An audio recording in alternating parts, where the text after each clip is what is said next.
Cancer আক্রান্ত হিনার পোস্টে তোলপাড় নেট দুনিয়া। ক্যান্সারের সঙ্গে লড়াই করছেন ভারতীয় অভিনেত্রী হিনা খান। গত ২৮ জুন ক্যান্সার ধরা পড়ে তার।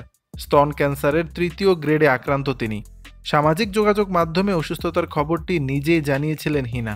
বর্তমানে ক্যান্সারের চিকিৎসা চলছে হিনার, কিন্তু এই যন্ত্রণার মাঝেও সামাজিক যোগাযোগ মাধ্যমে বেশ সরব অভিনেত্রী। প্রায় সময় নিজের ক্যান্সার যুদ্ধ নিয়ে বিভিন্ন পোস্ট দিতে দেখা যায় তাকে, জানিয়ে বেশ চিন্তিত থাকেন হিনার ভক্ত অনুরাগীরা। এবার অভিনেত্রীর একটি পোস্ট নিয়ে তোলপাড় নেট দুনিয়া। সম্প্রতি ইনস্টাগ্রাম স্টোরিতে একটি নোট শেয়ার করেছেন হিনা, যেখানে তিনি লিখেছেন, হে আল্লাহ, আমি জানি না আমার জন্য আপনার কি পরিকল্পনা, কিন্তু আমি সব সময় আপনার উপর বিশ্বাস রাখতে চাই, এমনকি দুঃখ, কষ্ট ও যন্ত্রণার মুহূর্তেও।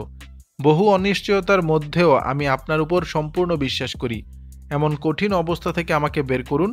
এমন পোস্ট করার পর থেকে যেন আরও উদ্বিগ্ন হয়ে পড়েছেন হিনার ভক্তরা। অনেকেরই ধারণা হয়তো সাহস হারিয়ে ফেলছেন হিনা, কেউ ভাবছেন অসুস্থতাও বেড়ে যেতে পারে অভিনেত্রীর। অন্যদিকে হিনার জন্য প্রার্থনা করতেও দেখা গেছে নেটিজেনদের। প্রসঙ্গত, ছোট পর্দার অভিনেত্রী হিসেবে বেশি পরিচিত হিনা। দর্শক, বিষয়টি নিয়ে আপনাদের মতামত জানাবেন নিচের কমেন্ট বক্সে।